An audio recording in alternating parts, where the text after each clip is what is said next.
Hey everyone, today we're going to be talking about subsidy. So what is subsidy?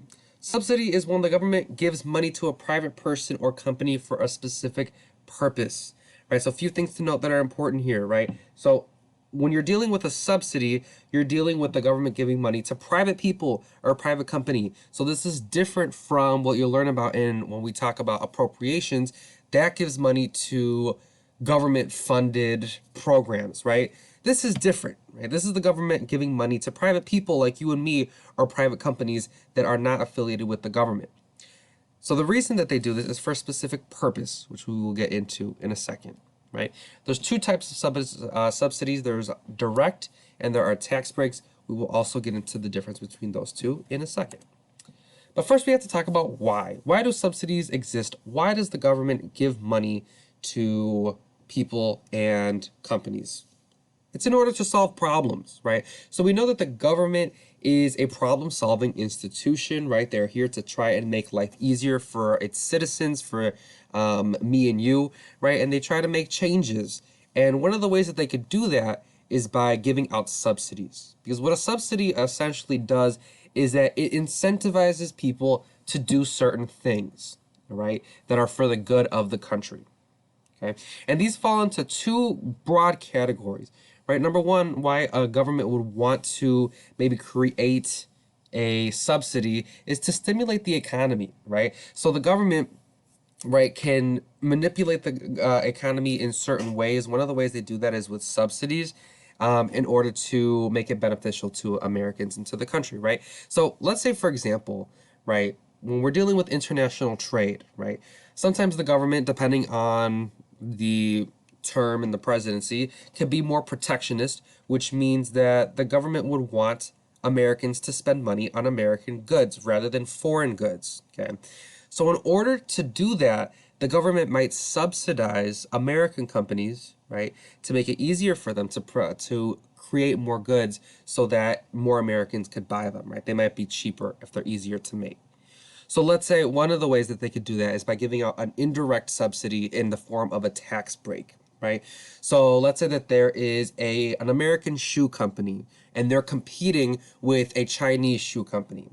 Well, if we have a protectionist government, right, the American government's going to say, well, we want people to buy from the American company so that more Americans can have money and we can keep our money within our own borders. So they might say to that shoe company, hey, so we're going to let you not pay as many taxes as you would, right? So the idea being that it's easier for them to produce their goods, which means that they might be able to sell their shoes cheaper. So Americans might be more willing to buy the American shoes if they're cheaper than their foreign counterparts from China, right? So that might be a way that the government helps to stimulate the economy is through the use of a subsidy, right? The other reason why the government might want to use a subsidy is to promote the public good, right? So the government has an idea of what is good for the people of the United States, right? And that's dependent on a lot of different factors, right? But one of the things that they do in order to promote that public good is the use of subsidies, right? So let's say, for example, college tuition, right? So we generally believe and accept that the more education you have, the more good you have, the better it is for the public, right? The government wants to have an educated public, right? Because the more education they are, the more innovation you have, the better off we are as a society. So one of the ways that the government promotes education is by subsidizing it, right? So let's say, well, not for example, this actually happened to me. I went to college, right? And the government subsidized part of my college tuition. So what happened was, right, I told the government, hey, government, I'm going to college. That's a good thing for the public. And the government said, yes. Yes, Mr. Chavez, it is a good thing. So here's what we're going to do. We're going to pay for part of your college so that it's easier for you to get a degree.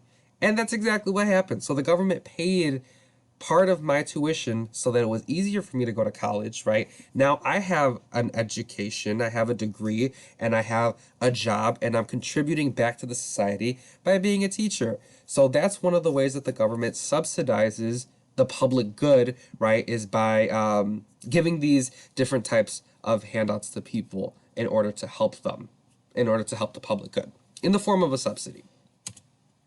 So how does this happen? Okay, so two different ways. We touched on them briefly already, but there's direct and indirect. Direct is when the government pays a private person or company, right? So a few years ago when I went to college and the government gave me money to pay for school, that is a direct subsidy. They gave me the money right up front. And then indirect is when the government would give a tax break to a company. So let's take our example of the American Shoe Company that's getting a tax break. That would be an indirect subsidy that the government gives. Let's take a look at another example. All right, so here's one that has to do with the public good and has to do with stimulating the economy as well. Renewable energy, right? So we have a picture here. We have solar panels and we have windmills or wind turbines. I really do not remember what they are called, but one of the two, they are there, right? So we generally believe and accept that renewable energy is good for the public, right? And it's also good for the economy because it's renewable. And it's also good for the environment because it's not as harmful as like oil or fossil fuels, right? So we generally believe that renewable energy is a good thing. The government wants more of it, right? Because it makes more sense with the economy because it's free, like wind and sun is free and it's easy to get as opposed to oil drilling, right? And it's also good for people because it's good for the environment. So the government subsidizes renewable energy, right? So let's say that there is a company that installs these windmills and they install these solar panels, right? If the government wants them to do more, right, they might give them a subsidy and they might say, hey, we're going to give you $1 million to install like 500 solar panels in like Southern Illinois. Wonderful, right? That's a subsidy, right? Or they might say, hey, windmill company, we're going to say that you don't have to pay as many taxes as you normally would. So it would make it easier for them to install more windmills, right? And create more renewable energy. So this is a good example of how the government would incentivize, right, this private company in order to do something that stimulates the economy and is good for the public good. Okay, so that's an example.